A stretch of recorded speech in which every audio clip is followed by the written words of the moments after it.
திட்டம் போட்டு செயல்படுத்தப்படுகிற ஒரு திட்டமாக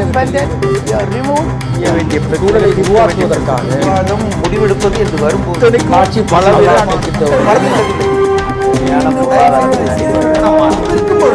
எதிர்த்து பேசுகிறேன்.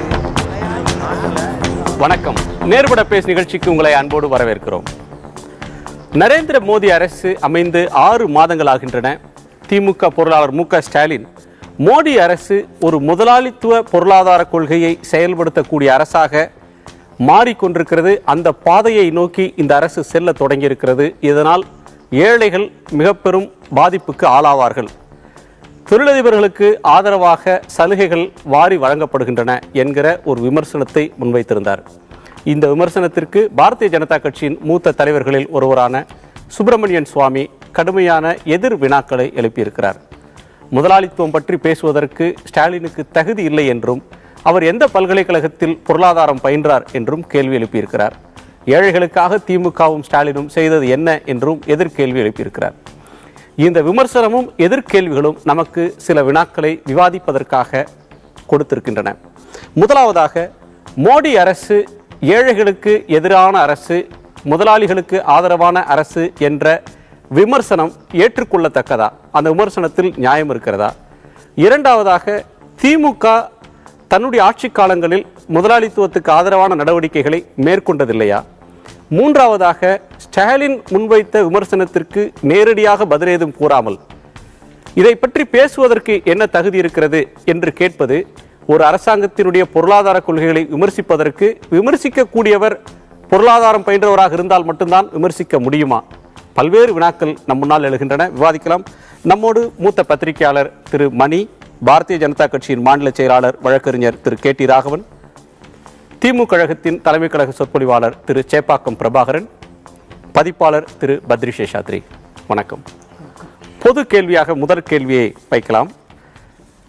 மோடி அரசாங்கம் முதலாளித்துவத்தின் பாதையை நோக்கி செல்கிறது அப்படின்ற வாதம், ஏழைகள் இதனால் பாதிக்கப்படுகிறார்கள் என்கிற ஒரு குற்றச்சாட்டு இப்போது சொல்லப்படுகிறது. இந்த குற்றச்சாட்டில் சாரம் இருக்கிறதா?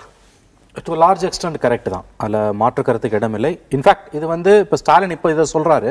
யூபிஏ அரசாங்கம் கொண்டு வந்தது 2004 91 வந்தது. 2004 அதிகமாக கொண்டு செல்லப்பட்டது. அது இன்னும் 2009 மிக அதிகமாக முடுக்கிவிடப்பட்டதின் அடுத்த கட்டமாக மோடி என்று எடுத்து சென்று கொண்டிருக்கிறார்.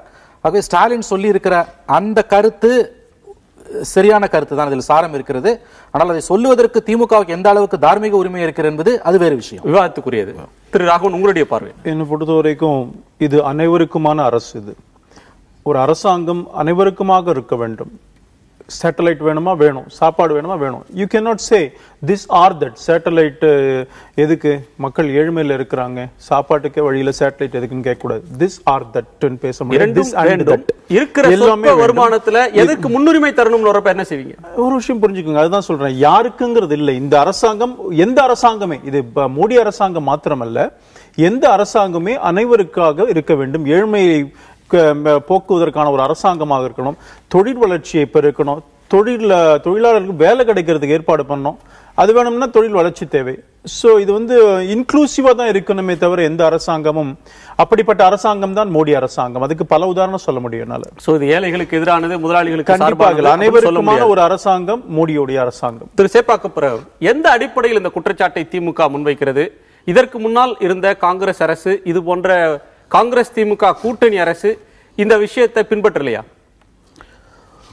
காங்கிரஸ் கூட்டணி அரசில் இருக்கும்பொழுது பின்பற்றியதா இல்லையா என்பதை விட, இப்பொழுது மோடி அரசு make in India, made in India என்ற கோஷத்தை முன்னெழுப்பினார்கள். அப்படி எழுப்பிய சமயத்தில் இப்பொழுது சமீபத்தில் ஆஸ்திரேலியாவுக்கு சென்ற நமது மதிப்பிற்குரிய பிரதமர் மோடி அவர்கள் அப்படி போகும் பொழுது 18 நபர்களுக்கு மேல் முதலாளித்துவ நபர்களை கூட்டி சென்றார். எதற்காக என்று கேட்டால், ஆஸ்திரேலியாவில் நிலக்கரி சுரங்கம் துவங்குவதற்கான ஆக்கப்பூர்வமான பணிகளை செய்வதற்கு. அதற்காக கிட்டத்தட்ட ஸ்டேட் பேங்க் ஆஃப் இந்தியா, நமது வரி நம்ம பணம், மக்களுடைய பணம், இந்திய அரசுடைய பணத்தை 1 மில்லியன் கோடி அமெரிக்கன் டாலரை கடனாக கொடுத்திருக்கிறார்கள். யாருக்கு என்று கேட்டால், அங்கேதான் வர்றேன். யாருக்கு என்று கேட்டால் Adani group of India private limited என்று சொல்லப்படுகின்ற அந்த கம்பெனியினுடைய தலைவராக இருக்கக்கூடிய கௌதம் அதானிக்கு கொடுக்கப்பட்டிருக்கிறது. கௌதம் அதானி மோடியினுடைய திக்கஸ்ட் ஃப்ரெண்ட். சோ நீங்க கொடுக்கப்பட்டது எதற்கு? அந்த சுரங்கம் என்னன்னா இன்னைக்கு நஷ்டத்தில் ஓடிக்கிட்டு இருக்காங்க. ஆஸ்திரேலியாவில் கிட்டத்தட்ட 13 சுரங்கங்கள் இருக்கிறது. 13 சுரங்கங்கள் நஷ்டத்தில் ஓடிக்கொண்டிருக்கிறது. 8000 பேருக்கு மேல் வேலை இல்லாமல் இருக்கிறார்கள். அவர்களை வேலை விடுப்பில் போகுமாறு அந்த அரசு வற்புறுத்துகிறது. அப்படி இருக்கக்கூடிய சூழ்நிலையில் நம்மளுடைய பணத்தை 1 மில்லியன் கோடி டாலர், அமெரிக்க டாலரை நாம் அங்கு மூலதனம் செய்வது எதற்காக? இந்தியாவிலே நிலக்கரி சுரங்கங்கள் நிறைய இருக்கிறது. அந்த சுரங்கங்களை பழுதுபட்டு இல்ல புதிய சுரங்கங்கள் ஒன்றை மட்டும் சரி, உங்க வாதத்துக்காக அதானி குழுமத்திற்கு ஆதரவாக மோடி அரசு செயல்படுகிறது அப்படின்னு எடுத்துக்கொண்டாலும் கூட ஒரு வாதத்துக்கு அதை ராகவன் மறுக்கக்கூடும். நான் கேட்பது அந்த ஒரு அம்சத்தை மட்டும் வைத்து இந்த அரசு முதலாளித்துவ அரசு, முதலாளிகளுக்கு சாதகமான அரசு, சோற்றுக்கு ஒரு சோறு பதம் இன்னும் நிறைய இருக்கு. இன்னும் நிறைய குற்றச்சாட்டுகள் இருக்கிறது. நான் சொல்ல வருகின்ற செய்தி என்னன்னு கேட்டீங்கன்னா, make in India made in India என்று முழக்கமிட்டு விட்டு வெளிநாட்டிலே முதலீடு செய்வது எந்த விதத்தில் நியாயம்? வெளிநாட்டில் உள்ளதை தான் இங்க கொண்டு வரணும். முதலீடு இங்க கொண்டு வந்து இந்தியாவில் வந்து அவருடைய வளர்ச்சியை பெருக்கணும், வேலை வாய்ப்பு உருவாக்கணும். அது நாளைக்கு ஒரு கால் நஷ்டம் ஆயிருச்சுன்னா மக்களுடைய வரிப்பணம் வீணாக பாழாயி போயிடும். மக்களுடைய வரிப்பணம்லாம் இல்லைங்க, மக்களுடைய பணம் தான். மக்களுடைய பணம் கிடையாதுங்க. ஸ்டேட் பேங்க் ஆஃப் இந்தியால வந்து ஏதோ வரியை எடுத்துக்கொண்டு போய் பேங்க்ல போட்டுக்கோங்கிற மாதிரி ஒன்றுமே புரியாமல் பேசுகிறார். இல்ல அரசு பணம் தானே அது. இல்ல அரசு பணம்லாம் கிடையாது. இந்திய அரசு பணம் இல்லையா? கட்டாயமா கிடையாது. ஒரு வங்கியில போடப்படுற பணம் அரசு பணம் நீங்க எப்படி சொல்லுவீங்க? அரசு பணம், அரசு தான் மிக அதிகமாக மக்களை நீங்க வந்து ஒரு மூலதனம் போட்டு அரசு பணம் மக்கள் பணம். அது எப்படிங்க? அதான் டெபாசிட் பணம். அந்த பணத்தை மேலும் மேலும் பெருக்க வேண்டியது அந்த வங்கியின் நோக்கம். அது எதையோ பணத்தை எடுத்து தூக்கி கொடுக்கிற மாதிரி பேசுறாங்க. இந்த பணத்துக்கு வட்டி இருக்கு. இந்த நிறுவனத்துக்கு மட்டும் இல்ல, அவர்கள்ட்ட இருக்கக்கூடிய பல லட்சம் கோடி பணத்தை ஸ்டேட் பேங்க் ஆஃப் இந்தியா மட்டும் இல்ல, கனரா பேங்க்ல இருந்து ஆரம்பித்து அனைத்து இந்திய அரசின் கீழ் இருக்கக்கூடிய வங்கிகளும் தனியார் வங்கிகளும் பல்வேறு நிறுவனங்களுக்கு கடன் கொடுத்துத்தான் அந்த பணத்தை பெருக்க வேண்டும். அதை ஏன் ஆஸ்திரேலியால போடுற, அதை ஏன் அமெரிக்கால போடுறங்கிறதெல்லாம் கேட்கணுங்கிற அவசியமே கிடையாது. Make in India made in India வேறங்க. Make in India made in India என்று அவர் சொன்னது எதற்காக என்பதுதான் எங்களுடைய கேள்வி. இல்ல, இப்ப நீங்க சொல்றீங்க இது வந்து ஒரு பியூர்லி பிசினஸ் டிரான்சாக்ஷன். ஒரு தொழிலதிபருக்கு, தொழில் நிறுவனத்திற்கு ஒரு அரசாங்கம் கடன், ஒரு அரசு சார்ந்த வங்கி கடன் தருகிறது. அரசு சார்ந்த வங்கியோ தனியார் வங்கியோ, தனியார் வங்கி அல்ல, அரசு கடனுக்கு பதில் பெறுகிறது. அப்படி இருக்க ஏன் இடதுசாரிகளும் காங்கிரசும் பல்வேறு முலாயம் சிங் கட்சி உட்பட பல்வேறு கட்சிகள் நாடாளுமன்றத்தில் இதற்கு வந்து ஒரு குரோனி கேபிட்டலிசத்துக்கு இந்த அரசு சாதகமா இருக்குன்னு சொல்றாங்க? நான் சொல்லட்டுமா? நீங்க சொல்ற இது வந்து இது ஏதாவது ஒரு குற்றச்சாட்டு ஒண்ணு வைக்கணும். அதற்காக இந்த குற்றச்சாட்டு வைக்கப்படுகிறது. நம்ம ஊர்ல வந்து இது யாருடைய நட்பு நிறுவனம் அப்படிங்கறதே முக்கியம் இல்ல. கார்பரேட் அப்படின்னாலே விஷம், அது வந்து ஒழித்து கட்டப்பட வேண்டியது அப்படிங்கிற மாதிரியான கருத்து தான் பரவி இருக்கு. இந்த கருத்தை நான் வந்து எப்படி இந்த நிகழ்ச்சியில வந்து இதை எதிர்த்து பேசுறதுன்னு புரியல எனக்கு. ஒரு கார்பரேட் நிறுவனம் இல்லைன்னா நீங்க ஆரம்பத்துல என்ன சொல்றீங்க? கார்பரேட் என்றால் அது ஏதோ ஏழைகளுக்கு எதிரானதாகத்தான் முதல் கட்டமைப்பை ஆரம்பிக்குது. கார்பரேட்டுக்கு உதவுகிறார், அப்படியானால் அது ஏழைகளுக்கு எதிரானதுன்னு. இந்த கார்பரேட் யாருங்க? இதுல இருக்கிற ஷேர் ஹோல்டர்ஸ் யாரு? இதுல வேலை செய்யறவங்க யாரு? அதோடைய அந்த ஆன்சிலரி சர்வீசஸ்ல வேலை பார்க்கறவங்க எல்லாம் யாரு? இதெல்லாம் நாட்டு மக்கள் இல்லையா? இந்த நாடு வந்து கார்பரேட் நிறுவனத்தை கொண்டாட வேண்டிய ஒரு கட்டத்துக்கு பதில் மாறாக ஒரு வெறுத்து ஒதுக்கி தள்ளக்கூடிய நிலைமைக்கு இந்த மாதிரி பேச ஒரு பொது உரையாடல் இந்த மாதிரி நடந்து வந்திருக்குங்க. கௌதம் அதானிக்கு கொடுத்ததுன்னு பேசுறாரு. மரியாதைக்குரிய பத்ரி சேஷாத்ரி சொன்னது போல 6000 கோடி இல்லைங்க, அதுல பல லட்சம் கோடி இருக்கு. ஒவ்வொரு பேங்க்லயும் இன்வெஸ்ட்மெண்ட் டெபாசிட்ஸ் வருது. டெபாசிட்டுக்கு இன்ட்ரெஸ்ட் எப்படி கொடுக்குறாங்க? அவங்க போய் இன்வெஸ்ட் பண்ணுவாங்க இன்னொரு இடத்துல, அதுல வர இன்ட்ரெஸ்ட் பேஸ் பண்ணி கொடுப்பாங்க. இது எக்ஸிம் பேங்க் இருக்கு, இம்போர்ட் எக்ஸ்போர்ட் அது எக்ஸிம் பேங்க் இருக்கு. அவங்க எதுக்காக பண்றாங்க? வெளிநாடுகள்ல நம்ம நாட்டினுடைய நிறுவனங்கள் வெளிநாடுகளில் முதலீடு செய்வதற்காக இந்த எக்ஸிம் பேங்க் லோன் கொடுக்குறாங்க. R&D ஃபெசிலிட்டிக்கு கூட கொடுக்குறாங்க. வெளிநாட்டுல எதுக்கு நம்முடைய இந்திய வங்கிகளுடைய கிளைகள்லாம் ஓவர்சீஸ் பிரான்ச் எல்லாம் எதுக்கு இருக்கு? அதாவதுங்க அங்கே ஆஸ்திரேலியால இருக்கிற ஒரு சுரங்கம், அந்த மேக் இன் இந்தியா அந்த சுரங்கத்தை தூக்கி இந்தியால கொண்டு வர முடியும். இந்திய கம்பெனிகள் இந்தோனேஷியால நிறைய சுரங்கங்கள்ல இந்திய கம்பெனிகள் இருக்கு.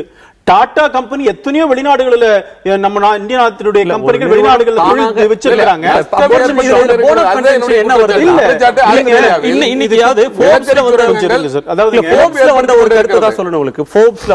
பத்திரிகையில அதானி ஃபைண்ட்ஸ் சேவியர் இன் தி மோடி கவர்மெண்ட். இதுல நீங்க சொல்றீங்க இது ஒரு பிசினஸ் சொல்லுங்க குற்றச்சாட்டு. ஒரு தொழில் நிறுவனம் வெளிநாட்டிலோ உள்நாட்டிலோ தொழில் தொடங்குவதற்கு ஒரு வங்கியின் உதவியை நாடுவதும் அந்த ப்ராஜெக்ட்ல இருக்கிற மெரிட்ஸ் அடிப்படையில் ஒரு வங்கி கடன் தர சம்மதிப்பதும் நிராகரிப்பதும் இயல்பான ஒன்று. ஆனால் மோடி அரசு வந்த பிறகு அந்த அரசாங்கத்தினுடைய தூதுக்குழு உறுப்பினராக கௌதம் அதானி செல்வதும் அங்கு அவர் தொழில் தொடங்குவதற்கு இங்கு SBI கடன் தர சம்மதிப்பதும் ஒரு அரசியல் ரீதியாக ஒரு விமர்சனத்துக்கு ஆளாகிறது. அதாவதுங்க, நீங்க விஷயம் தெரிஞ்ச பத்திரிகையாளர், பிரதமர் ஒரு நாட்டுக்கு போகும்பொழுது இந்த மாதிரி கமர்ஷியல் டிரான்சாக்சன் பிசினஸ் டெவலப்மெண்ட்டுக்கு போகும்பொழுது பல இப்ப டாட்டாவும் போறாரு, பிர்லாவும் போறாங்க, அம்பானியும் போறாங்க, எல்லாரும் போறாங்க. இன்னொன்னு இதே 2010 நீங்க காங்கிரஸ் பார்லிமெண்ட்ல ரைஸ் பண்ணுதுன்னு கேக்குறீங்க. ஜிண்டால் காங்கிரஸோட இப்ப MP ஜிண்டால் 10,000 கோடி ரூபாய் கடன் வாங்கி இருக்கிறாரு, பேங்க் கொடுத்திருக்கு. நான் அது தப்புன்னே சொல்லல. அவர் பெரிய கம்பெனி வச்சிருக்கிறார். அவர் பாராளுமன்ற உறுப்பினர், காங்கிரஸ் கட்சியின் உறுப்பினர்கள் கொடுக்க கூட நான் சொல்ல வரேன். ஆனால் அது தொழிலதிபர், தொழிலதிபர்களுக்கு எக்ஸிம் பேங்க் கொடுக்குதுன்னு சொன்னா ஏன் கொடுத்தது? இப்ப MOE தான் சைன் பண்ணிருக்காங்க. அந்த சம்மதம் தான் தெரிவிக்கப்பட்டது. அதாவது டியூ டெலிஜென்ஸ் பார்க்கணும், நாங்க ஃபீஸிபிலிட்டி பார்ப்போம், எங்களுக்கு என்ன பேங்க்குக்கு என்ன லாபமா இருந்தாதான் அது கொடுப்போம் தான் தெளிவுபடுத்திருக்காங்க. இப்ப நீங்க எப்படி பேன் பண்றீங்க? அதனால இது வந்து ஏற்றுக்கொள்ள முடியாத ஒரு விஷயம். மேக் இன் இந்தியா என்று சொன்னால் உலகத்துல இருக்கிற இந்தியனுடைய கம்பெனி எல்லாம் வெளிநாட்டுல இருக்கிற தொழில் எல்லாம் முடக்கிட்டு எல்லாத்தையும் தூக்கி இங்க வரணும்னு அர்த்தம் இல்ல. மணி குறிக்கிறார், அதை ஒன்று புரிஞ்சுக்கணும். மேக் இன் இந்தியா சரியா புரிந்து கொள்ள வேண்டும் நம்முடைய சகோதரன் சொல்றேன். இல்ல, இப்ப என்னோட பாயிண்ட் என்னன்னா வந்து இப்ப பத்ரி சொல்லும் பொழுது கார்பரேட்டுகளை இந்தியா கொண்டாட வேண்டும்னாரு. கொண்டாட வேண்டிய கார்பரேட்டுகளை நம்ம கொண்டாடலாம். இப்ப இவர் வந்து அதானியை வந்து மற்ற கார்பரேட்ஸோட நீங்க வந்து ஒப்பிட்டு நீங்க வந்து கொண்டாட வேண்டிய கார்பரேட்டா எனக்கு அவர் தெரியல. இப்ப நேற்று ஸ்டாலின் பேசுறதுலேயே கூட ஒரு முக்கியமான விஷயம் என்னன்னு கேட்டீங்கன்னா, ஒன்று முதலாளித்துவ பாதைன்னு சொல்றாரு, இன்னொரு முக்கியமான விஷயம் இந்த செகண்ட் பார்ட் தான் முக்கியமானது. ஒரு சில கார்பரேட்ஸுக்கு, ஒரு சில முதலாளிகளுக்கு செலக்ட் ஃபியூவை வந்து அவங்க வந்து ஃபேவர் பண்றாங்க. அதுதான் இதுல முக்கியமான ஒரு விஷயம். இப்ப அதானின்றவர் வந்து அவரோட கடந்த கால வரலாறு 88ல இருந்து 2004 வரைக்கும், 2004ல இருந்து 14 வரைக்குமான அவருடைய வளர்ச்சி என்பது அபரிதமான வளர்ச்சி.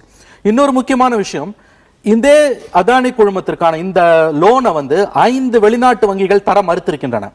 ஏன்னா அவங்களுடைய ரீபேயிங் கெப்பாசிட்டியும் அவங்களோட டெட்ஸும் இதை பார்த்து 5 வெளிநாட்டு வங்கிகள் கொடுக்க மறுத்திருக்கின்ற சூழலில் பிரதமருடன் தோளோடு தோள் நின்று வெளிநாட்டு சுற்றுப்பயணத்தில் இருக்கக்கூடிய ஒரு தொழிலதிபருக்கு பொதுத்துறை வங்கி இதே ஒரு தனியார் வங்கி கொடுத்தோம்னா நம்ம இந்த அரங்கத்தில் இதை பேச போறது கிடையாது. என்னுடைய பணமும் உங்களுடைய பணமும் நண்பருடைய பணமும் இருக்கக்கூடிய ஒரு பொதுத்துறை வங்கியில் அரசுக்கு அதிகமான பாத்தியதை இருக்கக்கூடிய ஒரு வங்கி $1 பில்லியன் தூக்கி கொடுக்கிறது என்றால் இதை வந்து அவ்வளவு சாதாரணமா நம்ம விட்டுட முடியாது. இது மிகவும் அதிகமான விவாதத்திற்கு ஒரு விஷயம். இன்னொன்று, ராகவன் சொன்னார் வந்து ஜிண்டாலு கொடுத்தாங்க. கரெக்ட், ஜிண்டாலு கொடுத்தாங்கன்னா அவங்க எப்படி ஃபேவர் பண்ணாங்களோ சிலரை, அந்த மாதிரி நீங்க இன்னைக்கு ஃபேவர் பண்றீங்க. இதுல வந்து ஃபேவரிட்டிசம் தான் என்ன பொறுத்த வரைக்கும் முக்கியமான ஒரு விஷயம். முதலாளித்துவத்தை விட நான் சரியான ஒரு உதாரணம் சொல்றேன் சார். அதாவது ஒரு கம்பெனி உடனடியாக தொடங்கப்பட்ட சில ஆண்டுகளிலே மிகப்பெரிய கம்பெனியாக உருவாக்குறதுன்னா சன் குரூப். யார் இது திராவிட முன்னேற்ற கழகம் பேச முடியுமா? இன்னைக்கு ஒரு பெரிய யாருக்கு இது ஸ்பைஸ் ஜெட் மாதிரி பெரிய இதை வாங்கி இருக்காங்க. இதெல்லாம் எப்படி வந்தது? இதுதான் இன்னைக்கு வந்து பண்ணது. இன்றைய எகனாமிக் டைம்ஸ்லயே சன் குரூப் விற்கிறதுக்கு அதுல ஸ்பைஸ் ஜெட் விற்க போறாங்க. இல்லங்க, நான் கேக்குறது இல்ல, அதானி ஒரு கேசட் உருவாக்கின கம்பெனி, பூமாரின் ஒரு கேசட் கொண்டு வந்தாங்க.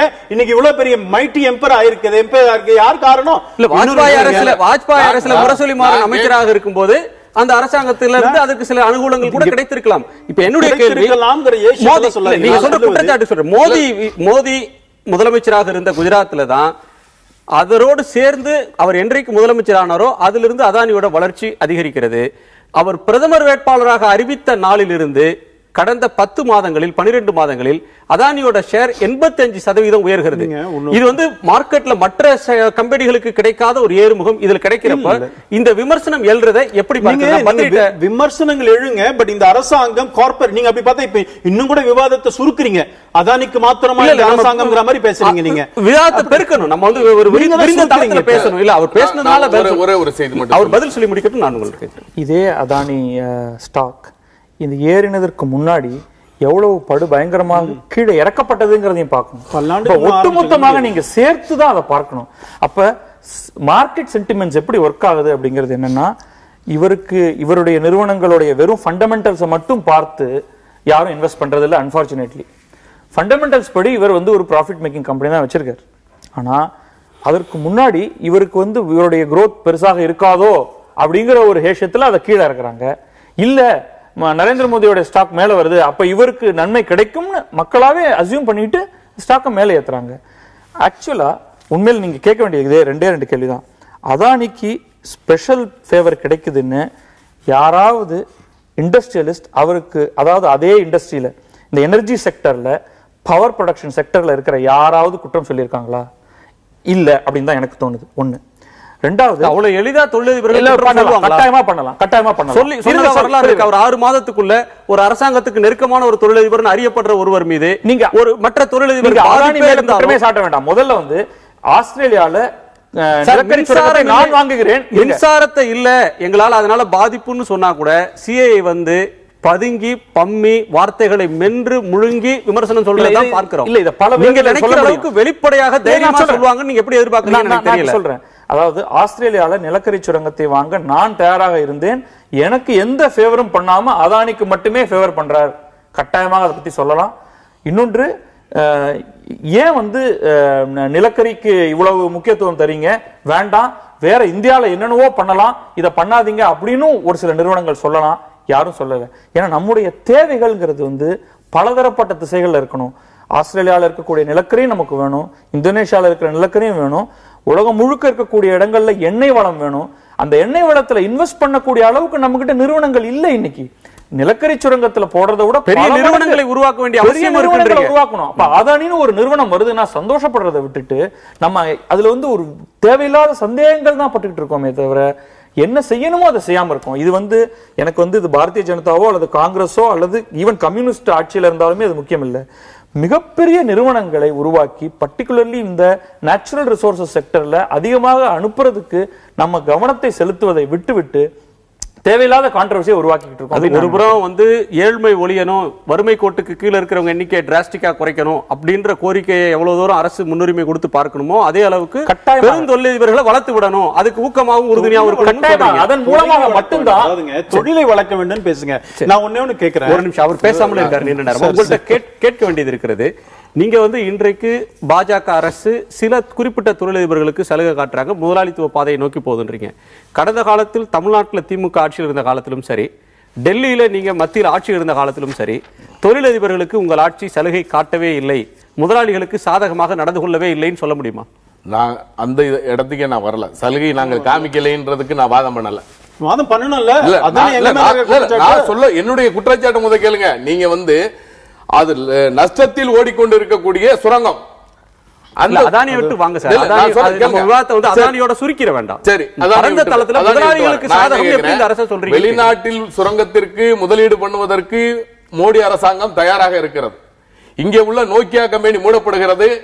இந்த விவசாயிகளுக்கு தேவையான யூரியாவை உற்பத்தி பண்ணக்கூடிய, அதாவது நாப்தலின் மூலம் யூரியாவை உற்பத்தி பண்ணக்கூடிய மணலியிலே தொழிற்சாலை மூடுவதற்கு இன்று எல்லா வேலையும் நடந்து கொண்டு இருக்கிறது. இப்படி இருக்கும் பொழுது இந்த முதலீடுகளை நீங்கள் வெளிநாட்டில் ஏன் கொண்டு வரீங்க? இன்னைக்கு யூரியா வந்து அத்தியாவசிய தேவை. ஏழை எளிய விவசாயிகளுக்கு யூரியா இன்னைக்கு பற்றாக்குறையில் இருக்கிறது. அப்ப நாப்தலின் மூலமாக தயாரிக்கப்படக்கூடிய யூரியா வந்து விலை அதிகமாக இருந்தாலும் அதற்கு வந்து உங்க வந்து கேஸ் மூலமா தயார் பண்ணுங்கன்னு இந்த மத்திய அரசு சொல்லுது, மோடி அரசு சொல்லுது. அதற்கு உரிய அவர்களுக்கு அந்த இழப்பீடுகளை கொடுத்து அந்த மானியத்தை கொடுத்து அதற்குரிய வசதி வாய்ப்புகளை ஏற்படுத்தி கொடுத்து விட்டாலவா இந்த நாப்தலினை க்ளோஸ் பண்ணனவங்க. அவங்க அப்படி க்ளோஸ் பண்ணல. நாப்தலினா நீங்க மூடுங்க, கம்பெனியை மூடுங்கன்னா வேலை வாய்ப்பு, அவன் வேலையை விட்டு போயிடான். கிட்டத்தட்ட 1500 லேபர்கள் வந்து நான் சொல்றது தமிழ்நாட்டில் மட்டும், மணலியில மட்டும் இல்ல 3 நிறுவனம் அதனால பாதிக்கப்பட்டிருக்கு. இங்க மேங்களூர் கெமிக்கல்ஸ் 3 நிறுவனம் இன்னைக்கு பாதிக்கப்பட்டிருக்கு. அதனுடைய லேபர்கள் இன்னைக்கு இருக்காங்க. இன்னைக்கு நான் சொல்றது லேபர் ஒரு பக்கம் இருந்தா கூட அத்தியாவசிய தேவை யூரியா பற்றாக்குறை இன்னைக்கு கிராம விவசாயிகளுக்கு எல்லாம் ஏற்பட்டிருக்கு. இந்த நிலைமையெல்லாம் இவருக்கு கவனிக்கல. அதைத்தான் சொல்றாரு, ஏழைகளுக்கு பயன்படக்கூடிய எந்த ஒரு நடவடிக்கையும் ஈடுபடவில்லைன்னு சொல்றாரு. உடனே இவர்கள் அதற்கு தகுதி இல்லை, தளபதிக்கு தகுதி இல்லை என்று சொல்கிறார். தளபதிக்கு என்ன தகுதி?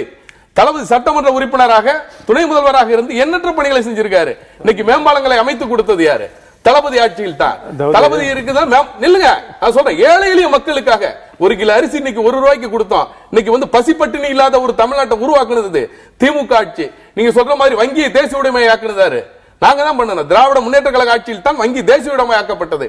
இப்படி நாங்க ஒண்ணு படிப்படியா சொல்லிட்டு போகலாம். விஷயம் நீங்க சொல்லிக்கிறீங்க, யார் சொன்னது? நான் ஸ்டேட் பண்ண முடியுமா? அதெல்லாம் ஸ்டேட் கவர்மெண்ட் நினைச்சா மத்திய தேசிய வங்கி தீர்மானம் போட்டு இந்திரா காந்தியிடம், அன்றைய பிரதமராக இருந்த இந்திரா காந்தியிடம் வலியுறுத்தியது திமுக. சரி பரவாயில்ல, அவரு அதாவதுங்க நீங்க பேருந்துகளை தேசியமயமாக்கியது திமுக. அவர் பேசுறாரு. அதாவது நீங்க வந்து கார்பரேட் லா, பிஜேபி வந்து கார்பரேட் இவங்களுக்கு எல்லாம் சப்போர்ட் பண்றதா பேசுறீங்க. கார்பரேட் நிறுவனங்கள்லாம் சேர்ந்து ஒரு அமைச்சரை கொண்டு வரணும். நான் கொண்டு வந்த அமைச்சர் ஏ ராஜா. நிராராடியோட டேப் கிளியரா சொல்லுது. இன்ஃபேக்ட் அந்த சார்ஜ் ஷீட் 2G சார்ஜ் ஷீட்ல சொல்லப்பட்டிருக்கிறது. கார்பரேட் நிறுவனங்கள் திராவிட முன்னேற்ற கழகத்தினுடைய ஏ ராஜா எங்களுக்கு அமைச்சராக டெலிகாம் மினிஸ்டரா வரணும்னு சொல்லுது. இப்ப யார் சப்போர்ட் பண்றா? என்டையர் கார்பரேட் நிறுவனம் உங்களை சப்போர்ட் பண்ணிட்டு இருக்குது. நீங்க அப்படி சொல்லாதீங்க. இன்னொன்னு பிப்ரவரி மாசம் இந்த பிப்ரவரி 2014 அவர் பேசினதுடைய நீட்சியா சிலது கேட்கணும். சுப்பிரமணியம் சுவாமி சொல்றார், நீங்க வந்து ஸ்டாலினுக்கு என்ன தகுதி இருக்கு, அவர் பொருளாதாரம் படிச்சவரான்னு கேட்கிறார். இப்போ ஒரு அரசாங்கத்தை விமர்சிக்கிறதுக்கு அவங்க பொருளாதாரம் படிச்சிருக்கணும், அவங்களுக்கு வேற எல்லா தகுதிகள் இருக்கணும்னு எதிர்பார்ப்பீங்களா? அப்படி எதிர்பார்த்தா இந்தியால எவ்வளவு பேர் ஒரு அரசாங்கத்தை விமர்சிக்க முடியும்? நியாயமான கேள்விதான். நீங்க இதே கலைஞர் முன்ன கேட்டிருக்கீங்களா? நீங்க என்ஜினியரான்னு கேட்டாரு. ராமர் பாலம், ராமர் என்ன என்ஜினியரா அப்படின்லாம் கேட்டாரு. அப்ப யாரும் கொஸ்டின் பண்ணலையே. ராமர் பாலம் எதற்காக கேட்டாரு? நான் பேசி முடிச்சு நீங்க அதாவது எதுவானா இருக்கட்டும், இந்த கேள்வி சரியா சொல்றீங்க. இந்த அணுகுமுறை சுப்பிரமணிய சாமி நீங்க எல்லாம் கேளுங்க, எல்லாம் கேளுங்க. மக்கள் கேக்குறவங்க யாரு உரிமை கேக்குறவங்க யாரு இருக்குது? எங்களுக்கு உரிமை. உங்களுக்கு வந்து நீங்க சுப்பிரமணிய சாமி கேட்டது தவறா வச்சுக்கிட்டோம். நீங்க என்ன கேட்டீங்க? தவறா இல்ல. நான் கேட்கிறது உங்க பதில் வந்து சுப்பிரமணிய சுவாமி வந்து ஒரு ஆட்சியை, பொருளாதார கொள்கையை ஒரு தலைவர் விமர்சிக்கிறப்ப அவருக்கு என்ன தகுதி இருக்கு, அவர் பொருளாதாரம் படிச்சாரா அப்படின்னு கேட்கறதுக்கு இதுதான் பதிலான்னு ஒரு விஷயம் புரிஞ்சுக்கோங்க. அப்படி சொல்லல, நான் யாரையும் சப்போர்ட்டும் பண்ணல, நான் அப்போஸும் பண்ணல. ஆனா நான் என்ன கேட்கிறேன், இதை சொல்லுவதற்கு ஏதாவது ஒரு உரிமை, ரைட் ஏதாவது இருக்கு, மோரல் ரைட்டாவது. மோரல் ரைட் கண்டிப்பா திராவிட முன்னேற்ற கழகத்துக்கு இல்லை, குறிப்பாக திரு கருணாநிதி அவருடைய குடும்பத்தில் இல்ல. இவர்கள் எப்படி லாபி பண்ணாங்க மினிஸ்டர் ஆகிறதுக்கு எல்லாருக்கும் தெரியும். நான் ஒன்னு சொல்றேங்க, இன்னைக்கு இவ்வளவு சொல்றாங்கல்ல, இப்போ 2017 பிப்ரவரியில முதலமைச்சராக இருந்த ஜெயலலிதா அவர்கள் சொன்னாங்க, இந்த கவர்மெண்ட் பிஜேபி எங்களுடைய ஏடிஎம்கே கவர்மெண்ட் வந்து தான் தொழில் வளர்ச்சி இருக்கு, நிறைய இன்வெஸ்ட்மெண்ட் வந்திருக்கு, டிஎம்கே கவர்மெண்ட்ல இல்லவே இல்லைன்னு ஒன்னு ஸ்டாலின் வரிஞ்சு கட்டினார். என்ன தெரியுமா சொன்னார்? எங்களுடைய ஆட்சியில 62,000 கோடி ரூபாய் 2006 இருந்து 2011 வரைக்கும் கம்பெனிஸ் கொண்டு வந்திருக்கிறோம், இன்வெஸ்ட்மெண்ட் கொண்டு வந்திருக்கோம். அப்ப நீங்க யாருக்காக இருந்தீங்க? நான் தப்புன்னே சொல்ல. 62,000 கோடி ரூபாய்க்கு இன்வெஸ்ட்மெண்ட் தமிழ்நாட்டில் கொண்டு வந்திருக்கிறோம் அவங்க ஆட்சின்னா பாராட்டத்தக்க. ஏன்னா அதனால நேரடியாக மறைமுகமாக வேலை வாய்ப்பு கிடைக்கும். ஆனா நீங்கள் கொண்டு வந்தால், இண்டஸ்ட்ரீஸ் கொண்டு வந்தா அது தப்பு இல்ல. மக்களுக்காக பாரதிய ஜனதா கட்சி இண்டஸ்ட்ரீஸ் கொண்டு வரணும்னு சொன்னா அது குரோனிக் கேபிட்டலிசமா? இண்டஸ்ட்ரியல் கொண்டு வரல, இண்டஸ்ட்ரியல் பணத்தை கொண்டு அங்கதானே போடுறாங்க. இங்க கொண்டு வந்தா நாங்க வரவேற்கிறோம் தானே சொல்றோம். நீங்க இங்க கொண்டு வரலையே. நீங்க இதற்காக நீங்க வந்து ராமர் பாலத்தில் இருக்கிறீங்க. ராமர் பாலத்தினுடைய நோக்கம் என்ன? 2427 கோடி ரூபாய் சேது கால்வாய் திட்டம். அந்த திட்டத்தினுடைய நோக்கம் என்ன? நீங்கள் ராமருடைய பெயரால் அந்த திட்டத்தை முடக்க நினைத்தீர்கள். அதற்காகத்தான் அவர் சொன்னாரே தவிர இதுல ஒண்ணு மாற்று. அவரே சொன்னாரு ராமர் பாலம் என்றே வைத்துக் கொள்ளுங்கள் என்று சொன்னாரு. அதையே நீங்க மறைக்கிறீங்க. மணல் திட்டை நீங்க ராமர் பாலம் என்று சொல்கிறீர்கள். அப்படி என்றால் உலகத்துல 17 இடங்கள்ல மணல் திட்டம் இருக்கிறது. அதுல ராமர் கட்டியதா? விவாதத்துக்கு வரலை. நான் எந்த மதத்தையும் புண்படுத்தக்கூடிய நோக்கம் எனக்கு கிடையாது. என்னை பொறுத்தவரையில ராமர் படித்தாரா இல்லையா என்ற கேள்விக்கு படித்தாருன்னு சொல்லுங்க, இல்லையா இல்லைன்னு சொல்லுங்க. நீங்க கேள்வி கேட்பீங்க, எங்களுடைய உணர்வுகளை புண்படுத்துவீங்களா? எது உணர்வு? இது நிச்சயமா எங்களுடைய உணர்வை புண்படுத்துறது. விஞ்ஞானத்துக்கு கட்டுப்பட்டதான். அறிவியல் ரீதியாக பகுத்தறிவது உண்மையை சொன்னீங்கன்னா ஏத்துக்கிறேன்னு தான் சொல்றோம். நாங்க வந்து மறுக்கல. அதை புராண காலத்துக்கு நம்ம போக வேண்டாம். நம்ம தற்காலத்துல மோடி அரசாங்கத்தினுடைய அவர் உணர்வை சொல்லிட்டு அப்புறம் சொல்லிட்டாரு திமுகவுக்கு தகுதி இல்லைன்னா அது எங்க உணர்வை தாக்குது இல்லையா? எதற்கு தகுதி இல்லை? தலைவர் கலைஞருக்கு என்ன தகுதி இல்லை என்று நீங்கள் என்ன நினைக்கிறீங்க? தந்தை பெரியாரிலிருந்து பேரறிஞர் அண்ணாவிலிருந்து இன்று வரை தொடர்ந்து அவருடைய கொள்கையை ஏழையின் சிரிப்பில் இறைவனை காண்போம் என்ற கொள்கையிலிருந்து இன்னைக்கு செஞ்சிட்டும் நிறைய பேர் வச்சிருக்கீங்க. அதான் உங்க சாதனை. யார் தமிழ்நாட்டுல ஏழைகள் அதிகமா இருக்கிற தமிழ்நாட்டை அதுக்கு காரணம் யாரு? யாரு? சிரிப்பை காட்டணுங்கிறதுக்காக, ஏழைகள் சிரிப்பில் இறைவனை காட்டணும்ன்றதுக்காக, இறைவனை பார்க்கணும்னு ஏழையாவே நிறைய பேர் வச்சிருக்கீங்க. படித்தவர்கள் எத்தனை பேர் இருக்காங்க? ஆட்சிதான். எங்களுடைய ஆட்சியில் தான் படித்தவர்கள் இன்னைக்கு உயர்ந்திருக்கிறார்கள். எங்களுடைய ஆட்சியில் தான் கருவிலிருந்து கல்லறை வரை மக்களுக்கான பயன்படக்கூடிய திட்டங்களை கொடுத்திருக்கிறோம். எப்படி நீங்கள் அது வந்து இல்லைன்னு சொல்லுவீங்க? ஒரு சட்டமன்ற உறுப்பினர் அவருக்கு தகுதி இல்லை என்று சொல்வதற்கு என்ன, யாருக்கு அந்த அதிகாரம் இருக்கிறது? முதலாளித்துவத்தை நோக்கி இந்தியா செல்கிறது. அதற்கான பொருளாதார கொள்கைகளை பாரதிய ஜனதா அரசு கொண்டு செல்கிறதுன்ற ஒரு விமர்சனத்தை ஸ்டாலின் வச்சிருக்கிறார். தொழிலதிபர்களுக்கு, சில தொழில் நிறுவனங்களுக்கு சலுகைகள் காட்டப்படுகின்றன. இது ஸ்டாலின் மட்டும் இல்ல, பிஜேபியுடைய கொள்கை தாய் அப்படின்னு சொல்ற ஆர்எஸ்எஸ் அமைப்புடைய கொள்கை வகுப்பாளரான கோவிந்தாச்சாரியா கூட சில நாட்களுக்கு முன்னாடி சுட்டி காட்டியிருந்தார். Modi should be cautious enough. Caesar's wife has to be above suspicion. Taking money bags along on foreign tours doesn't give a good message or image.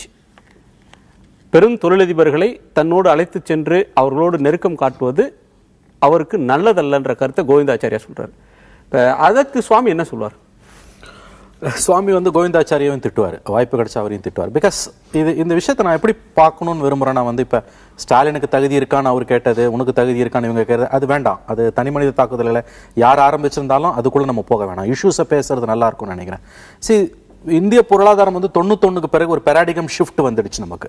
மன்மோகன் சிங் கொண்டு வந்தார், அடல் பிஹாரி வாஜ்பாய் அவர்கள் இருக்கும்பொழுது அவரும் அதை மேலே எடுத்துகிட்டு போனார். 2004-14 இன்னொரு ஃபேஸு. அதற்கு பிறகு மோடி வந்தோன்னா அது இதுவரைக்கும் கடந்த 23 ஆண்டுகளில் இல்லாத அளவுக்கு ஒரு உத்வேகத்தை பெற்றிருக்குது. இதில் வந்து திரும்ப திரும்ப அதானி உதாரணத்தை நம்ம ஏன் சொல்ல வேண்டியிருக்குன்னு கேட்டிங்கன்னா வந்து இப்போ மணி பேக்ஸை கூட்டின்னு போவாதுன்னு கோவிந்தாச்சாரியா அங்கே இருக்கக்கூடிய ஒரு one of the respected leaders, ஒரு திங்க் டேங்க்னு சொல்லலாம், அவர் இன்று ஓரங்கட்டப்பட்டிருக்கிறார். அவரே சொல்றாருன்னா அது அவ்வளோ சீக்கிரம் புறந்தள்ள முடியாது. இந்த அதானி விஷயத்தில் இருக்கக்கூடிய இன்னொரு சிக்கல் என்னன்னா, குஜராத்தில் வந்து அவருக்கு வந்து அரசாங்கம் வந்து விதிமுறைகளுக்கு மாறாக சலுகைகள் காட்டியது என்பதை வந்து எதிர்கட்சிகளோ பத்திரிகைகளோ சொன்னால் நீங்கள் புறந்தள்ளி விடலாம். சிஏஜி ரிப்போர்ட்லயே வந்திருக்குது. 5000 கோடிக்கு மேலாக வந்து லேண்ட்ல வந்து அவருக்கு அதிகப்படியான ஒரு சலுகைகளை ஒரு குறிப்பிட்ட தனிநபருக்கு ஒரு குழுமத்துக்கு காட்டியிருக்கிறது என்ற குற்றச்சாட்டை சிஏஜி வைத்திருக்கிறது. இன்றோ ஐ திங்க் நேற்றைக்கோ இன்னைக்கோ மற்றொரு ரிப்போர்ட்லயும் அதே மாதிரியான ஒரு குற்றச்சாட்டு அந்த குழுமத்தின் மீது வைக்கப்படுகிறது. இவ்வளவு குற்றச்சாட்டு பின்புலம் உள்ள ஒரு நிறுவனத்திற்கு ஸ்டேட் பேங்க் ஆஃப் இந்தியால இருந்து நீங்க வந்து ஒரு லோனை கொடுக்குறீங்க, அவர் வந்து அந்த டெலிகேஷன்ஸ்ல போறாரு அப்படின்னும் பொழுது நம்ம அந்த விஷயத்தை வந்து அவ்வளவு சுலபமா நம்ம ஒதுக்கிட முடியாது நான் நினைக்கிறேன். இன்னொரு முக்கியமான விஷயம் நான் சொல்றது என்னன்னா, but at the same time வந்து நம்ம இன்னொன்னு பார்க்கணும். டாக்டர் மன்மோகன் சிங் அவர்கள் இருக்கும் பொழுது அவரும் தொழிலதிபர்களை அழைத்து சென்றிருக்கிறார். இன்னைக்கு இருக்கக்கூடிய மாறி வரும் காலத்துல வந்து நம்ம ஒரு இசத்தையோ ஒரு தத்துவத்தையோ மட்டுமே வச்சு கட்டி அழுதுட்டு இருக்க முடியாது. நம்மளும் சேஞ்ச் ஆகணும். நம்ம வரட்டு தத்துவங்களை பிடிச்சு தொங்கணும் நான் சொல்லல. பட் அது வந்து ஒரு குரோனிக் கேபிட்டலிசம் ஆயிடக்கூடாது. இப்ப யூரோப்ல பாத்தீங்கன்னா இந்த மாதிரியான ஒரு தனிநபருக்கு ஒரு குழுமத்துக்கு வந்து நீங்க வந்து ஏதாவது ஒரு சலுகை காமிச்சிட்டீங்கன்னா அவளை சீக்கிரம் தப்பிடவே முடியாது. அங்க இருக்கக்கூடிய காம்படிஷன் கமிஷன்ஸ் உங்களை உரிச்சு எடுத்துருவான். இன்னைக்கு அந்த ஹெல்த்தி ட்ரெண்ட் ஏன் இந்த கார்பரேட்ஸ் கிட்ட இல்ல? ஏன் அரசாங்கம் வந்து அதாவது அவர் நல்லா தெரியுது, அவர் சிஏஜியால் கண்டிக்கப்பட்ட ஒரு தொழிலதிபர் தெரியுது, அவரை ஏன் நீங்க கூட வச்சு சுத்துறீங்கன்றதான் கேள்வி. நான் மறுக்கிறேன். முதல்ல வந்து எல்லா வெளிநாட்டு மேலைநாட்டுகள் எல்லாமே அந்த முக்கிய தலைவர்கள் வெளில போறப்ப பல பிசினஸ்மேனை கூட கூட்டிட்டு தான் போறாங்க. அழைச்சிட்டு போவாங்க. இந்த ஆட்சி வந்த பிறகு ஊடகங்களை கூட்டு போறதுல ஊடகங்களோட பிரதமர் ஊடகங்கள் வந்து நீங்களே பிளைட்ல போய்க்கலாங்க. இவங்களும் வந்து இவருக்கு என்ன டிக்கெட் வந்து அவரா கொடுக்குறாரு, அதானி சொந்த டிக்கெட் தான் போறாரு. அது பாயிண்ட். ஒரே ஒரு நிமிஷம், நானும் அதுதான் சொல்றேன். டாக்டர் மன்மோகன் சிங் இருக்கும்போது அவரும் he has also taken delegation with him. அத மறுக்கல நான். இல்ல இந்த பர்టిక్యులரா இவருக்கு அது பாயிண்ட் தான். இல்ல ஊடகங்கள் நான் என்ன சொல்றேன்னா, பத்திரிகையாளர்கள் அந்த பயணத்துல சென்றது கடந்த காலத்துல மோடியோடும் சரி வாஜ்பாயோடும் சரி மன்மோகன் சிங்கோடும் சரின்னா, இந்த நேரங்களில் பத்திரிகையாளர் சந்திப்பு நடத்த முடியாத நேரங்கள்ல விமானத்துல பறக்கும் போது பல்வேறு பேட்டிகளை 2 தலைவர்களும் கொடுத்திருக்காங்க. அது வந்து பிரதமர் மக்களோடு உரையாடுவதற்கான ஒன்றாக இருந்தது. பிரதமர் வந்து ஆல் இந்தியா ரேடியோ மூலம் அது ஒன்வே அவர் யாரும் கேள்வியே கேட்காம அவர் மட்டும் பேசிக் கொண்டிருக்கலாம். அவருக்கு இன்றைக்கு பிரஸ் பிடிக்கலன்னா அது நீங்க வேற வகையில தாக்குங்க, அது விட்டுருவோம். இப்ப இந்த பிசினஸ் ஜெயலலிதா கூட பிரஸ் சந்தித்ததா தெரியல. அதெல்லாம் நீங்க ஒரு பன்னீர்செல்வமும் சந்திக்கலாம். அது வேற. இது இஷ்யூ வந்து கூட மணி பேக்ஸை கூட்டிட்டு போக கூடாதுன்னு கேன் கோவிந்தாச்சாரியா சொல்றத என்னால ஏத்துக்க முடியல. கேன் கோவிந்தாச்சாரியா இன்னைக்கு ஆர்எஸ்எஸ்ல இல்ல, அவர் முன்னாடி இருந்தார். இப்ப கூட பிசினஸ்மேனை கூட்டு போறது ரொம்ப முக்கியம்னு நான் நினைக்கிறேன். இது வந்து கூடாதுன்னு நினைக்கிறவங்க இருக்காங்க, அவங்கள ஒன்றும் பண்ண முடியாது. நீங்க சொல்ற ஒரே பாயிண்ட் வந்து கேபிட்டலிசம் கூடாதா இல்ல குரோனிக் கேபிட்டலிசம் கூடாதா, அது ரெண்டு தனித்தனியா வச்சுக்கோங்க. கேபிட்டலிசம் ரொம்ப முக்கியமானது வராதா இந்த கௌதம் அதானி இந்த இஷ்யூ எடுத்துப்போம்.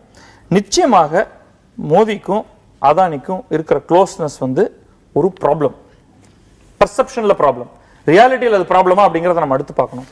அந்த பெர்செப்ஷன் கூட தன்னுடைய இமேஜை பாதிக்காமல் பார்த்து கொள்ள வேண்டியது மோடியின் கடமை. ஒரு பாயிண்ட் நடந்திருக்கு பார்க்கிறோம், இது தொடருமா அப்படிங்கறது நிச்சயமா நாம் பார்த்து அதுக்கு தகுந்த மாதிரி நம்ம கண்டிப்பா செய்யணும். ஆனால் கௌதம் அதானியோ அல்லது அதானி குழுமம் மட்டும் இல்லாமல் இந்தியாவில் இருக்கக்கூடிய அனைத்து முன்னணி தொழில் நிறுவனங்களும் ரொம்ப பாசிட்டிவாக பல இடங்கள்ல பேசியிருக்காங்க. இன்னும் அவர்கள் யாரும் இவரோட ட்ரிப்ல போகல. ஏர்டெல் தலைவர் பேசியிருக்காரு, டாட்டால இருந்து எல்லாருமே அவரை போய் தொடர்ந்து பார்த்துட்டு இருக்காங்க. அதனாலதான் முதலாளிகளுக்கு சாதகமாக இந்த அரசு செயல்படுகிறதோ பிரச்சனையே இல்லைங்கிறேன். crony capitalism ப்ராப்ளமாக இருக்கு. நிச்சயமாக கேபிட்டலிசம்ங்கிறத என்கரேஜ் பண்றது தப்பு கிடையாதுங்கிறேன். ராகவன், உங்கள்கிட்ட கேட்கிறது, அவர் கோவிந்தாச்சாரியா கட்சியிலிருந்து ஓரங்கட்டப்பட்டவர், RSSல இருந்து கூட விலக்கி வைக்கப்பட்டவர் அப்படின்ற ஒரு குற்றச்சாட்டுனால அவர் சொல்ற கருத்துக்கு அந்த வெயிட்டேஜை கொடுக்காம போகலாம். ஆனா இன்னைக்கு இதே எக்கனாமிக் டைம்ஸ்ல வந்திருக்க முதல் பக்க செய்தியே, இன்றைக்கும் RSSனுடைய ஒரு உறுப்பாக இருக்கிற பொருளாதார கொள்கைகளை தீர்மானிக்க ஒன்றாக இருக்கிற சுதேசி ஜாகரன் மஞ்ச், சுதேசிய பொருளாதார கொள்கையை வலியுறுத்துற அமைப்பு, மோடி அரசாங்கம் சொல்கிற பொருளாதார திட்டங்களை எதிர்க்கிறது. குறிப்பாக அவங்க சொன்னது வந்து, இந்த made in India, make in India அப்படின்ற ஒன்று மேட் பை இந்தியன்ஸ் என்பதாக இருந்தால்தான் அதனுடைய பொருள் இருக்கும். அந்நிய முதலீட்டுக்கு இந்தியாவின் கதவுகளை திறந்து விடுவது என்பது சில்லறை வர்த்தகத்திலும் மற்ற இ-காமர்ஸ்லயும் கூட அதை வந்து அனுமதிக்க கூடாதுன்ற, அதை எதிர்க்கிற ஒரு போக்கு SJMலே இருக்கு. அது இவங்க சொல்ற, திமுக சொல்றதை நீங்க வெளியிலிருந்து நிராகரிச்சிடலாம். சுதேசி ஜாகரன் மஞ்ச் சொல்ற விமர்சனத்துக்கு நீங்க என்ன பதில் சொல்லுங்க? விமர்சனமே செய்யக்கூடாதுன்னு இப்ப கொஸ்டினே இல்லைங்க. எல்லாரும் விமர்சனம் பண்ணலாம். கேபினெட்ல ஒரு விஷயத்தை வரும்பொழுது டிஸ்கஷன் எல்லாமே ஏத்துக்கிறாங்க நினைக்கிறீங்க. அங்கேயும் டிஃபரன்சஸ் வரத்தான் வரும். கடைசியில கலெக்டிவா ஒரு முடிவு எடுக்கிறாங்க. விமர்சனங்கள் எந்த அரசாங்கமே கூட விமர்சனங்களே வைக்கக்கூடாதுன்னு சொல்ல முடியாது. ஜனநாயகம், எதிர்கட்சிகள் இருப்பாங்க, 4 விஷயத்தை பேசுவாங்க. நீங்க crony capitalism பத்தி பேசினார். What is the definition of crony capitalism அப்படின்னு பார்க்கணும். ஸ்ட்ரைட் டெஃபினேஷன் ஒன்று சொல்றேன். ஏர்செல் அந்த மேக்ஸிம் டீல், அதுக்கு மத்திய அரசாங்கம் கையெழுத்து போடாம விட்டது. இதுதான் crony capitalism. பர்டிகுலர் கம்பெனிக்காக மத்திய அரசாங்கத்துடைய அத்தனை துறைகளும் உட்கார்ந்து கொண்டு வேலை பண்ணுது பாருங்க. தமிழ்ல சொல்லணும்னா அது வந்து ஒட்டுண்ணி முதலாளித்துவம்னு தமிழ்ல சிலர் இதை சொல்றாங்க. அதாவது சில குறிப்பிட்ட நிறுவனங்களுக்கு சாதகமான கொள்கை முடிவுகளை அரசு எடுக்கிறது crony capitalism ஏர்செல் அந்த டீல் தான் கரெக்டா crony capitalism டெஃபினிஷன். நான் என்ன சொல்றேன், அரசாங்கத்தை விமர்சனம் செய்யக்கூடாதுன்னா இல்ல. நீங்க சொல்றீங்க இது வரைக்கும் இந்த பட்ஜெட்ல கூட முன்னெல்லாம் பாத்தீங்கன்னா கார்ப்பரேட் சோஷியல் ரெஸ்பான்சிபிலிட்டின்னு ஒவ்வொரு கம்பெனியும் குறிப்பிட்ட சதவீதம் தன்னுடைய வருமானத்திலே செலவு பண்ணணும்னு இருக்கு சோஷியல் ரெஸ்பான்சிபிலிட்டிக்காக 2%. இப்ப அதுல வந்து முன்னெல்லாம் பார்த்தா ஸ்லம் டெவலப்மெண்ட் கிடையாது. இந்த பட்ஜெட்ல குடிசைகள் வளர்ப்பதற்கு, குடிசைகளை வந்து அந்த இதுக்கு வளர்ச்சிக்காக, ஸ்லம் டெவலப்மென்ட்காக இந்த அரசாங்கம் சேர்த்திருக்குது. இந்த பட்ஜெட்லயே இந்த பட்ஜெட்ல சேர்த்திருக்கிறோம். இந்த பட்ஜெட்ல அருண் ஜேட்லியோட பட்ஜெட்ல சேர்த்திருக்கிறோம். அது மாதிரி பல திட்டங்கள் சொல்ல முடியாது. ஜன்தன் யோஜனால இருந்து ஆரம்பிச்சு நாங்க சொல்ல முடியும். ஆனா ஒண்ணு மாத்திரம் சொல்றேன், இப்ப இவங்களே கூட மரியாதைக்குரிய மாநிலங்களுடைய உறுப்பினர் கனிமொழி அவர்கள், அவங்க என்ன பண்ணாங்க, நிறைய இந்த ஃபேர்ஸ்ல எம்ப்ளாய்ஸ் வேலைவாய்ப்பு முகாம்கள்லாம் நடத்தினாங்க. ரொம்ப பெருமையா பேசினாங்க. 7 முகாம்கள். முதல் முகாம்ல 50 கம்பெனிஸ்ல வந்தது. அதுக்கப்புறம் பாத்தீங்கன்னா ஆயிரக்கணக்கான கம்பெனிகள் வந்தது. அவங்களுடைய தொண்டர்களுக்கும் பொதுமக்களுக்கும் ஆயிரக்கணக்கான பேர் வேலை வாங்கி கொடுத்தேன்னு சொல்றாங்க. இதுல நீங்க பெருமை சொல்லிக்கிறீங்க, அங்க கம்பெனி தான் நீங்க கூப்பிடுறீங்க. இப்போ கார்பரேட் நிறுவனங்கள் தான் வேலை கொடுக்குறேன். நான் யாருக்கு வேலை கொடுக்க முடியும்? என் காருக்கு வேணா ஒரு டிரைவர் கொடுக்க முடியும். டிரைவர் வேலை தான் தர முடியும் ஒரு இண்டிவிஜுவலா நான். ஆனா பெரிய நிறுவனங்கள் அதுதானே வேலையை கொடுக்க முடியும். இதுவும் தேவை அதுவும் தேவைன்னு பாருங்கன்னு தான் சொல்றேன். அவர் கரெக்டா சொன்னார், பார்வையே கார்ப்பரேட்ஸே கூடாதுங்கறதுல. அப்புறம் எப்படி தொழில் இருக்கிற மக்களுக்கு வேலை கொடுப்பீங்க? இல்ல, பார்வை எங்க பிரச்சனை வருதுன்னா, கார்ப்பரேட்டுகளுக்கு வரிச்சலுகையை கொடுத்து விட்டு ஏழைகளுக்கு உதவக்கூடிய மானியங்களை குறைப்பது, ஏழைகளுக்கான நலத்திட்டங்களை குறைப்பது. 3 லட்சம் மானியம் இந்த அரசு எந்த அரசாங்கம் கொடுக்கிறது? இல்ல, எந்த கவர்மெண்ட், இந்திய கவர்மெண்ட், அது எந்த கவர்மெண்ட் ஆனாலும் 3 லட்சம் கோடி நம்ம 2 நாட்களுக்கு முன்னால் தான் அருண் ஜேட்லி பேசினார். மானியங்களை நினைத்தால் தூக்கம் வரலன்னு பிரணப் முகர்ஜி சொன்ன மாதிரி இவர் சொன்னார், மானியம்னு நம்ம கொடுக்கிறது, பற்றாக்குறை பட்ஜெட்டை போடுறதுன்றது எதிர்கால தலைமுறையை கடன்ல தள்ளிடக்கூடிய ஒன்று. ஒரு அரசாங்கம் அப்படித்தானே சார் யோசிக்கணும். நான் ஒரு அரசாங்கம் ஒரு தனி மனிதனை அவனுடைய அவன் பொருளாதார ரீதியா உயர்த்தணும் சார். அது வரைக்கும் இந்த மானியங்கள், ஏழைகளுக்கு மானியம் தரும்போது இந்த கவலை, இந்த கோபம் அடுத்த தலைமுறை பாதிக்கும்னு சொல்றாரு. அவர் ஏழைகளுக்கு சொல்வதை பத்தி சொல்லவே இல்லை. நீங்க மானிய வெட்டுக்கு வரேன். மானியங்கள் அப்படின்ற ஒன்று ஏழைகளுக்கு பரவலா போகும்போது இதே இண்டஸ்ட்ரி கேப்டன்ஸ் எதிர்க்கிறாங்க. நீங்க வந்து கார்ப்பரேட்டுக்கான டாக்ஸ் ரிடம்ஷன் எக்ஸம்ஷன் கொடுக்கறப்ப இந்த விமர்சனம் வரதுல.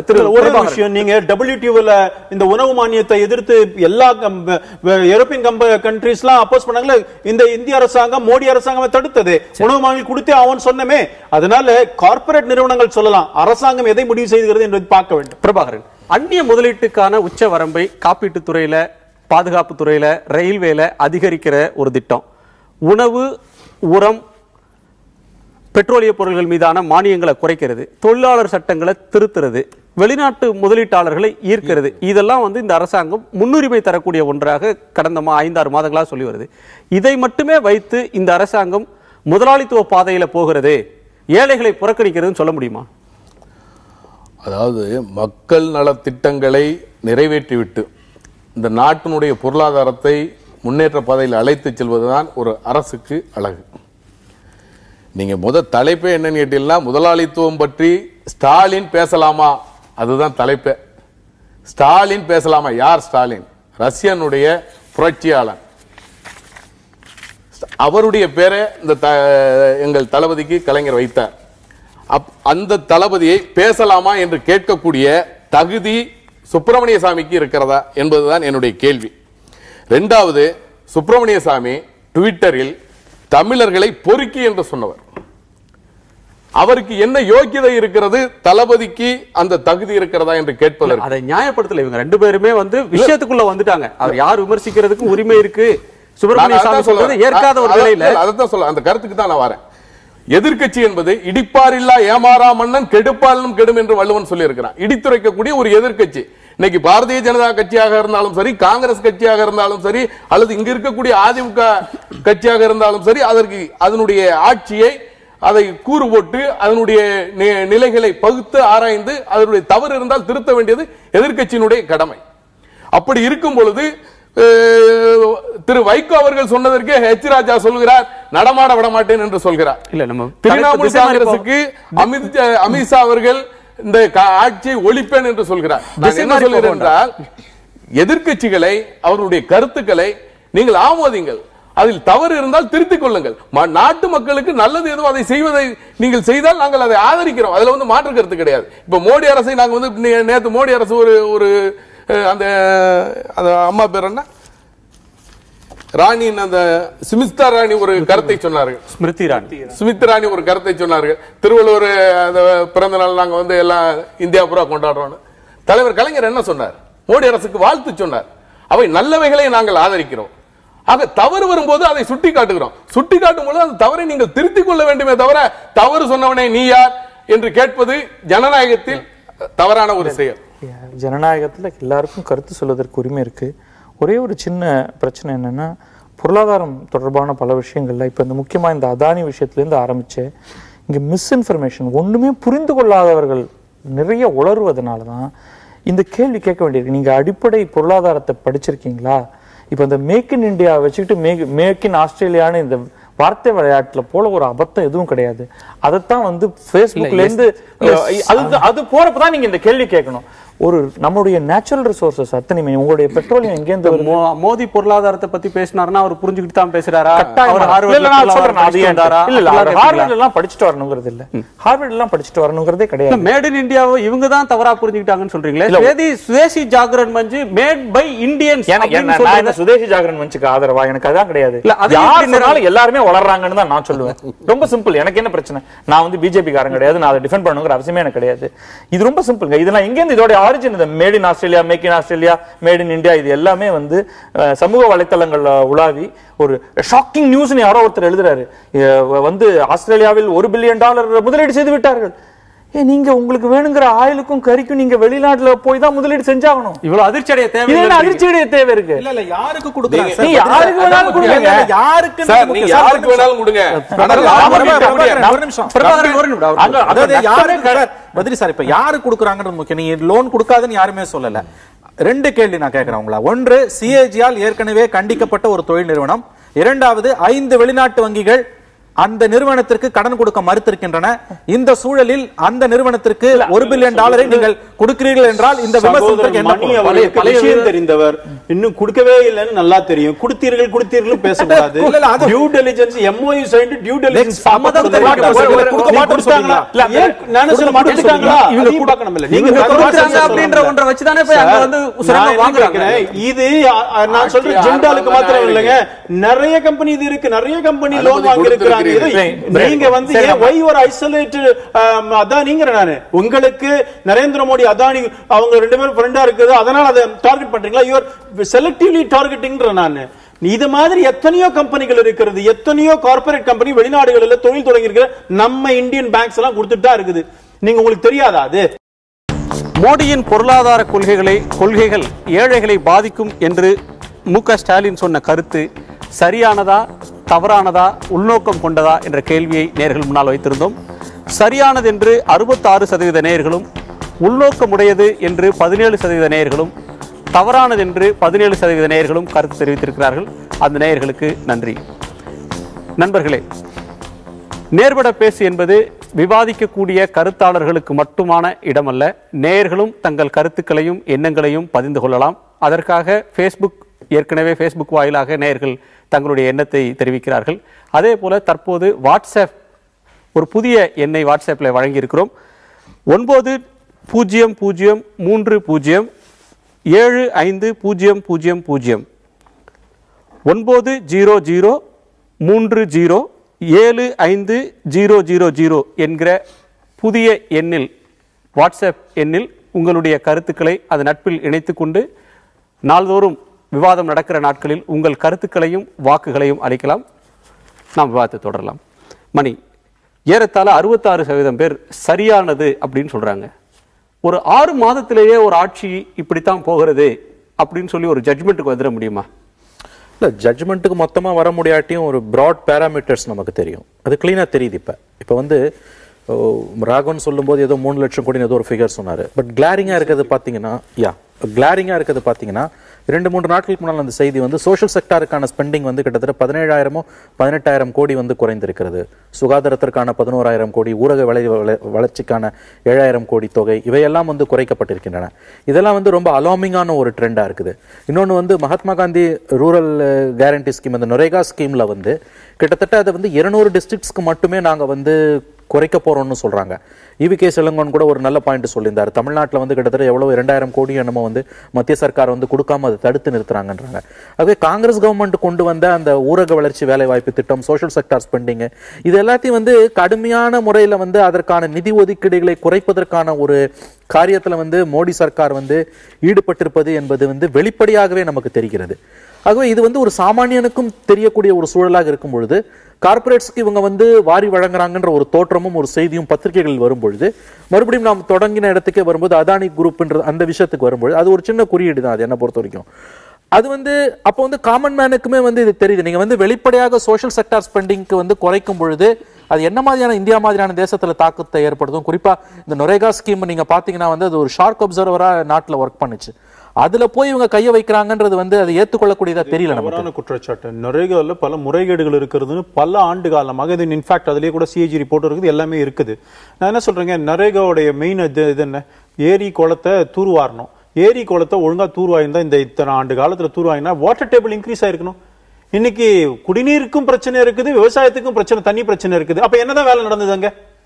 100 ரூபாய் முதல்ல ஆரம்பிச்சாங்க. 100 ரூபாய் அந்த தொழிலாளிக்கு 100 ரூபாய் போச்சானா போகல. முறைகேடுகளை சரி செய்வதற்காக தான் அரசாங்கம் தெளிவுபடுத்தியிருக்கிறது. நரேகா ப்ராஜெக்ட வந்து ஷெல் பண்ண போறல, அதாவது அதை நீக்க போறதில்ல, எடுத்துட போறதில்லன்னு சொல்லி இருக்கு. ஆனா முறைகேடுகளை சரி செய்ய அதற்கான ஆயத்தங்களை எடுத்திருக்கிறோம். இதுல என்ன தப்பு இருக்க முடியும்? 17% நேயர்கள் இந்த குற்றச்சாட்டுக்கு ஒரு உள்நோக்கம் இருக்குன்னு சொல்றாங்க. திமுக என்ன உள்நோக்கம்? திமுகவுக்கு எந்த வித உள்நோக்கமும் கிடையாது. திமுகவுக்கு உள்நோக்கம் இல்லை என்பதை கிட்டத்தட்ட 67% மக்கள் ஆதரிச்சிருக்காங்க. சோ இது வந்து தளபதி சொன்னதில் உண்மை இருக்கிறது நம்ம எடுத்துக்கொள்ளணும். ஏன்னு கடைசி ஒரு நிமிஷம் அவருக்கு பேசணும். கடைசியாக உங்கள்கிட்ட நிறைவா ஒரு கேள்வி. காங்கிரஸ் அரசாங்கத்தில் பல்வேறு சமூக நல திட்டங்களுக்கான நிதி ஒதுக்கீடுன்றது அதிகரித்து கொண்டு போனது, இந்த ஆட்சியில குறைகிறது, அது வந்து ஏழைகளை பாதிக்கும் அப்படின்னு சொல்ற கருத்து முழுமையாக நிராகரிக்கத்தக்கதா? இல்லை, இந்த சமூக திட்டங்கள் அப்படின்னு நீங்க அது கொடுக்குறப்பவே அதுல இருந்து ஒரு பைசா குறைச்சாலும் அது வந்து கெட்டது அப்படிங்கிற மாதிரியாக ஸ்டாம்ப் ஆயிடுது. அது வார்த்தைகள்லயே அது இருக்கு. போன அரசு மிக அதிகமாக சில திட்டங்கள்ல பணத்தை கொண்டு போய் போட்டதுனால தான் நம்முடைய இன்ஃப்ளேஷன் ரொம்ப அதிகமாகவும் நம்முடைய வளர்ச்சிக்கான பாதை வந்து ரொம்ப குறுகலாகவும் ஆச்சு. அது ஏதோ ஒரு விதத்துல மாற்றியாகணும். அதற்கான ஒரு திட்டத்தை இந்த அரசு செய்து இது வந்து நான் தவறுன்னு என்னால பார்க்க முடியல.